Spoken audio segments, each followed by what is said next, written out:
Hello there, and welcome back to the Aligned Living podcast. This is Iesha Delune, and today we're going to talk about that icky feeling or experience of someone not liking you.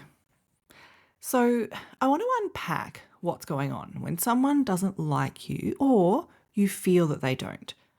So, it can be overt, like someone literally saying, I don't like you, what are you doing here, or something awful.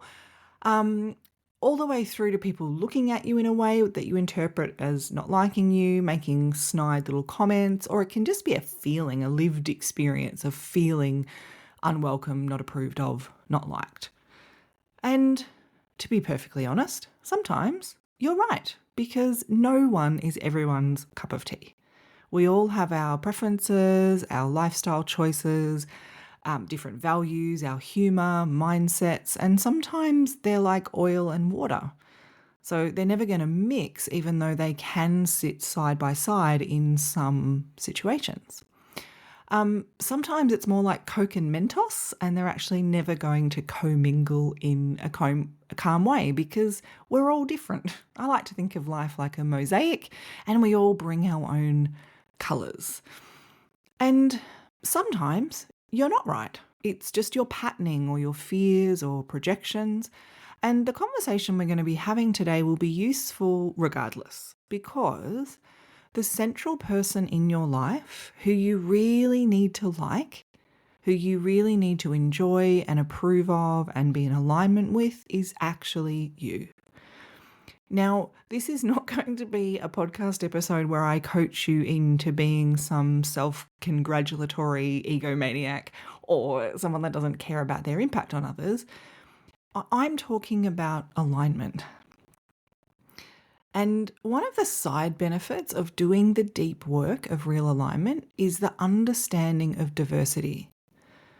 This work is a pathway out of that duality and mental noise of right and wrong and all the judgments and all the stories about both, and into the skill of discernment, the natural skill of discernment, and being able to discern what's aligned and what's not. And again, if we're back to being honest, not everyone is going to be aligned with you. Not everyone's choices are going to be things that you go, yeah, I want to be part of that. And that's okay. And it probably also means that whatever you're choosing might not be in alignment with them. And sometimes we can have a bit of alignment, but it's not the whole mosaic of you and them, and that's all good. This is life. I'm going to get a bit insurance disclaimer on you, a bit like that, this is general advice only kind of announcement that you get when you buy an insurance product. And I just want to say, human beings are gloriously diverse, as I just said, and there is no substitute for doing this type of work one-on-one and being seen, heard, known, understood for all of your nuance. But it is my intention for this episode and every single episode that what I share is general enough to be useful. But obviously all things don't apply to all people. And I just really wanted to name that, actually. So to move on to this topic and unpacking, what's going on when you feel like someone doesn't like you, right or wrong, I'm going to illustrate the process that I'm going to be teaching you with two short client stories. So the first is a man that I've worked with for many years for various reasons. We tend to drop in, he comes for a container of support, we sort something out, and then he rocks off into life and then comes back to me, when, the next thing happens or the next level of evolution is being called for, or, whatever that is. I have been in my business now for 21 years, so I have had the absolute honor and privilege of seeing people through all sorts of life journeys, like getting married or having their first children or starting a business or leaving their business or retiring, or the profound shifts and changes for body, mind, heart and soul when we experience significant grief. And often people come to me for a chapter, a season of life, and then come back for when the next season calls for support. So when we first began working together, it was because his life had reached this breaking point of competing priorities. So he never wanted to let anyone down, And to him, going along with other people, what other people wanted, if he didn't go along with what other people wanted, that felt like letting them down. So he was in this kind of double bind. So when he came to me, this guy was feeling really judged and rejected by his mates when he didn't want to do everything that they were doing, like he did as a group of friends. They'd been friends since school, like he did before he was married and had his first child. So initially, he didn't have a lot of self-esteem, and his mates liking him and approving of him and his choices was really important, and it actually informed part of what he felt was his identity. He'd had a really unpredictable and often frightening childhood, and he learned very, very early to be sensitive to the moods around him, and that people pleasing created more safety than the risk of authenticity. So when we started, I asked him to think of men or a man that he admired wholeheartedly. So not just for an achievement in one life area like a business or a sport, but a man that he knew, who he respected and admired in how he lived his whole life. And thankfully, he had a role model from a sports club that he'd been in for a long time. If you don't have a real life model, you can actually use a character from a book or from a movie. So I had him share the specifics of what he admired, and this was a man decades older than him. My client knew his wife, knew his adult children, knew his grandchildren, and he watched the love, the attention, the gentleness, the strength, the fun that this man brought to those relationships, and he had that along with his own experience of this man. Which was very different to the key male role model that he'd grown up with. And this gave us for the foundation that a foundation for the man that he was striving to be, and honestly already was in so many ways. He just was younger. So we acknowledged together that what was on offer with his mates was sometimes out of alignment with what he valued and who he wanted to be. So his own internal standard.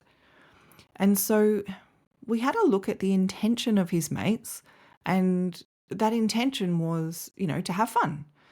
And we looked at what parts of that fun would actually be aligned and fun for him. So what was the bits that he was a yes for in the privacy of his own mind, and what were the bits that were like, no, not anymore. Then we crafted a conversation for him to have next time he was with his mates. So he chose to explain how fun it was for him, because fun was a big thing with this group. So he explained how fun, we worked on the conversation before he had it, because there was some inner work to do for him to be able to have this conversation really congruently. So we worked on him explaining how fun it is for him when his toddler runs in at 6 a.m. if they're lucky, or earlier, runs in every morning and is lit up just by his presence, like, oh, Dad. And how when he has a big night, if there's lots of alcohol, if there's not enough sleep, he becomes this impatient grouch. And he grew up with a grouch, to say the least. And he wanted, it's so fun for him, and he wanted to soak up those mornings with his son while he was young. And so what he was planning to do is join the fun with his mates and join in with all that fun that happens until about 10 o'clock, and then he's going to go home and have that balance. Before the conversation, so it's in a way he was able to acknowledge everyone wants to have fun, and I'm going to have fun in my own way. Before that conversation, we worked on what I call emotional resilience. And this is emotional resilience to stay present with yourself when there's disconnection or disapproval, or perceived disconnection or disapproval. That short-term discomfort of staying connected with yourself will build long-term alignment in your life and greatly improve all of your relationships over time. And I want to just have a little short side quest here on the topic of resilience, because it's often spoken about as something to work on so that you can stay in incongruent situations. And we're not building tolerance for something that your innate wisdom is telling you is intolerable. With my clients, we work on building strength and confidence in alignment so that you can stay true to that. So he ended up, my client had this conversation and there with his mates, and there was some throwaway lines and a bit of ribbing and judgment that came from his mates that have a different idea of fun and a lack of understanding. But in the end, he'd spoken with confidence and no one tried to pressure him to change his mind. And he ended up with the best of both worlds. In terms of that night, he left at 10. And he also, because of that communication, because of that sharing, his mates ended up getting used to him choosing this balance. Because we do train people what to expect from us. So when we change things up, there can be some short-term confusion or disappointment. So communication is important, but long-term everyone wins. And what doesn't surprise me at all, but he was really amazed by, is that he's now actually a confidant for a lot of those mates. When they're having a situation that's difficult or they're emotional about or they don't know what to do, they often come to him because he feels like a safe space. I'm sure that's not the language that they would use, but he feels like someone that they can talk to because he's role modeled. Hey, I'm not up for this, I'm up for that, here's why. So he's actually given them something, he's given them their own alignment, his alignment, that gift of I'm here and right up until 10 I'm having a great time and I'm happy to be here, but he's also shown them how to create aligned change. So it's really special. The other client story I want to talk about was a woman who started working with me, and she was in a new workplace. And she was feeling this kind of growing certainty that no one there liked her. And she was aware, so she was not new to personal development or working on herself. So she was aware that this was a pattern. She could see how she felt similar thing with her husband's family. She could feel how she'd felt it in high school and lots of other situations. And it was a real barrier for her in joining new groups.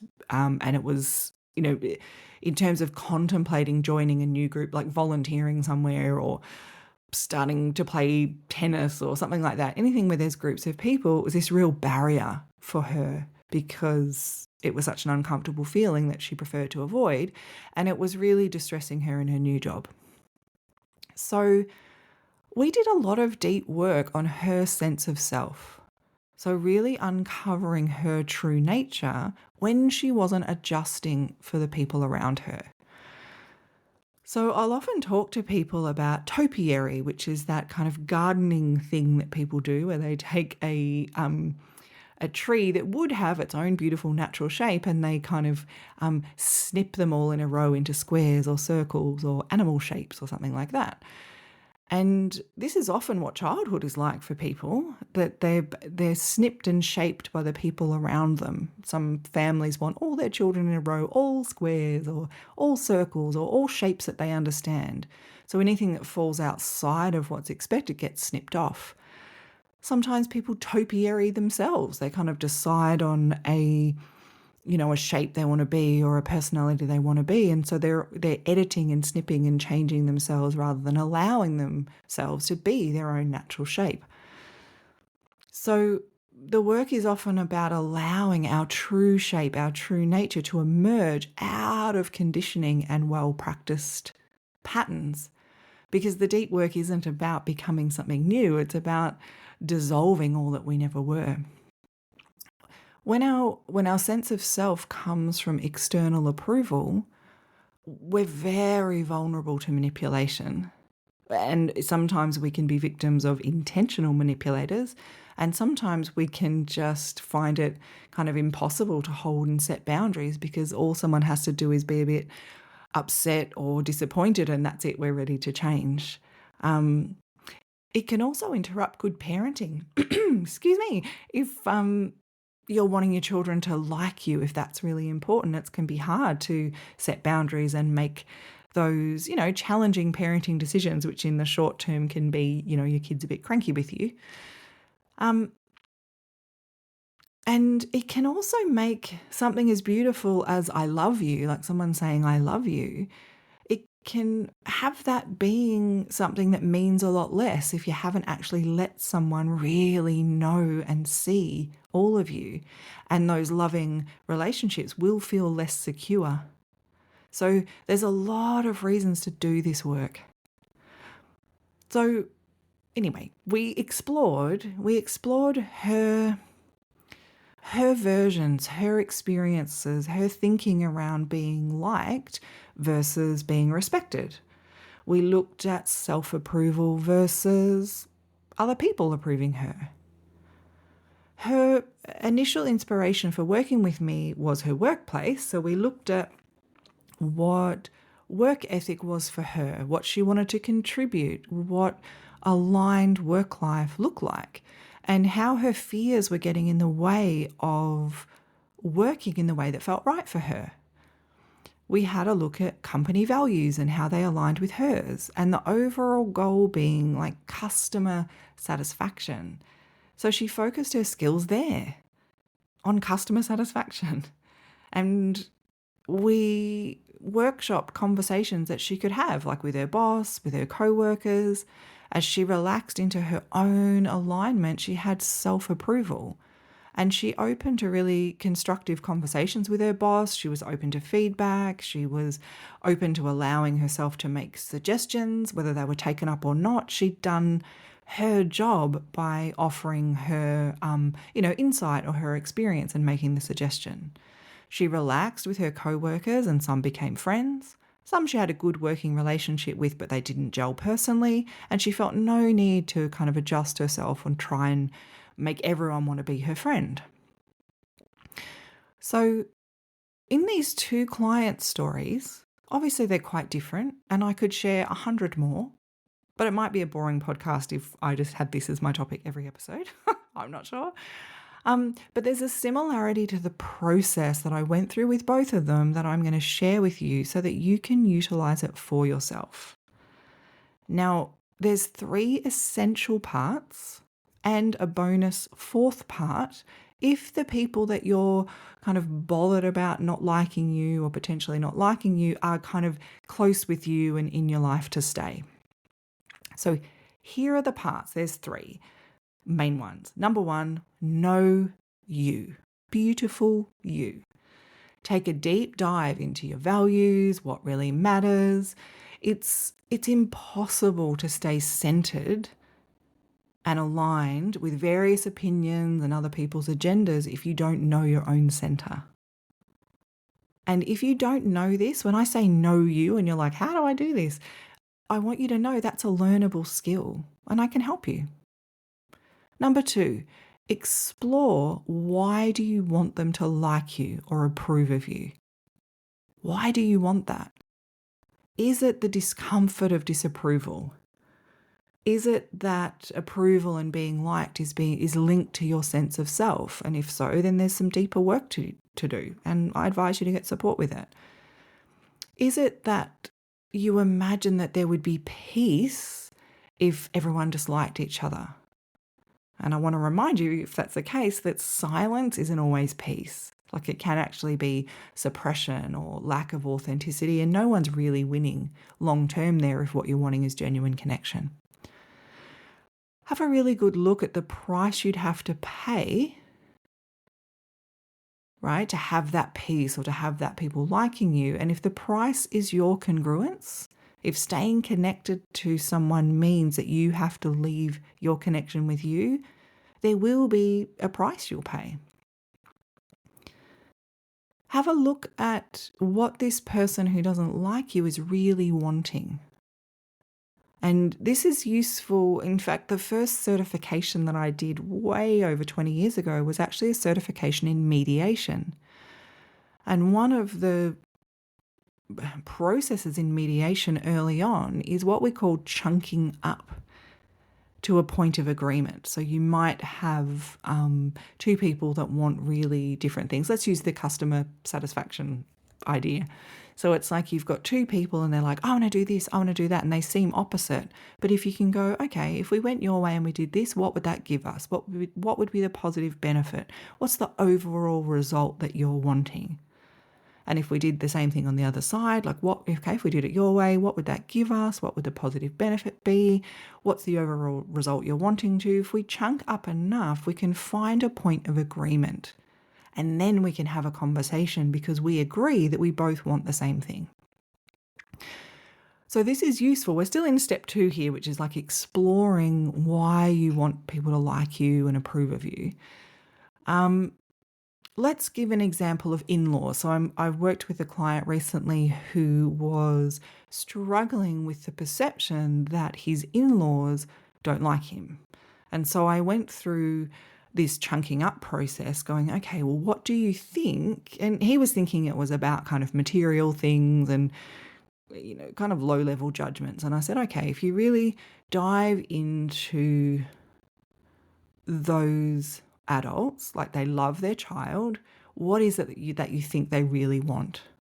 And we kind of got up out of the details in terms of what he did for a job or, any of those sorts of things. And we were able to, I know this is not the case with everyone, but in most cases in an in-law situation, what they actually want is for their child to be safe, happy, and loved, secure. And he also wanted that. He also wanted his partner to feel safe, happy, and secure. So in the end, they both wanted the same thing. And when he was all focused about they don't like me, he was shutting down, not communicating, not connecting. And so he was just kind of increasing their concern that he wasn't interested in fitting into the family and would their daughter be happy and all those sorts of things. So it's like if we chunk up to we both want the same, we both love the same person. Okay, they're just wanting to see that she's being loved. Well, I want her to feel loved. They want her to feel loved. So it's like it can help get us out of our own head around what's going on and focus on what matters. So my client, what mattered was the customer experience for this in-law situation. What mattered was the woman he loved feeling loved. And that's what actually mattered to everyone. So that's step 2, just exploring what's going on, why you want them to like you, why you want them to approve of you, because your answer will kind of just determine the next step. If you're wanting just kind of a lead-in question, just kind of ask yourself, okay, if they liked me, what would the positive benefit be? And see what comes up. 3rd step, build emotional resilience to stay present with you, in tune with yourself, in alignment with yourself when there's disconnection or disapproval. So that short-term discomfort will build long-term alignment and it will improve things. Now, the 4th bonus step, if they don't like me people are going to be staying in your life, is communication. Communicate where necessary, but we're not communicating to try and get that approval. We're communicating to explain a pattern or to share. So let me give you some examples. Let's imagine in established relationships, you historically have kind of been so uncomfortable with disagreement and disapproval that you just end up agreeing with someone else to make the conversation be over, even if it isn't genuine. So if that's the situation, you would want to, like the communication step would be to name those past patterns and what you're working on. So you might just go, you might just open up and share and just name, look, often in our disagreements in the past, I've ended the conversation just by agreeing, and I'm working on changing that pattern. So I'm working on building the skills to be heard, and I want to be more open and more honest. And then that lets people know why you're going to be showing up differently. In less intimate situations, maybe just kind of remind yourself that approval means that you need to shift over to being like that person or fitting into some sort of expected pattern. And authenticity and congruence is long-term integrity. And when we give that up because we fold in a moment, and we also train other people to expect that ongoingly, we're creating a pattern.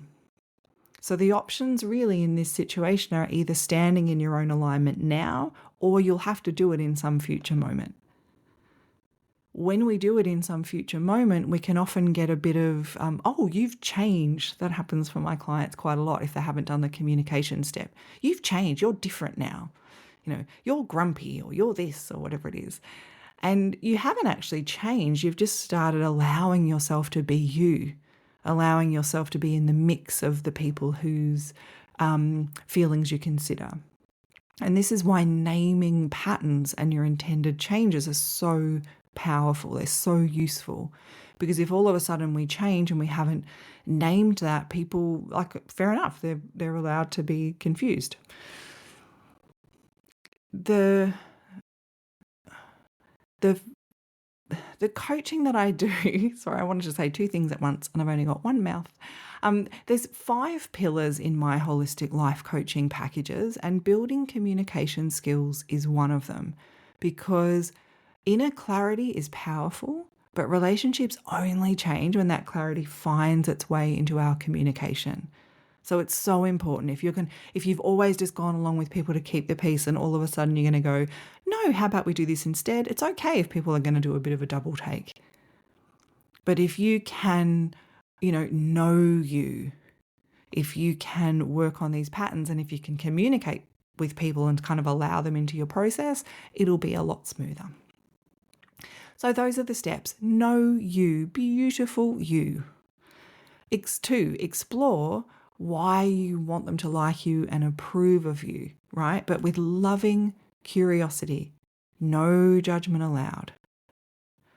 Build emotional resilience to stay present to and with yourself when there is disconnection or disapproval in the short term. Comfort will come from your own alignment with practice. And number 4, communicate where necessary. So I hope that has been useful. I want to thank you wholeheartedly for being here, and I hope you tune in again next time. And side note, if you're wanting to access free resources, workshops, classes, please head on over to my website. You don't even need to give me your email address. They're just there. And the link is in the description to the homepage of my website. So that's it for me for now. Thank you so much, and I hope to be talking with you again soon.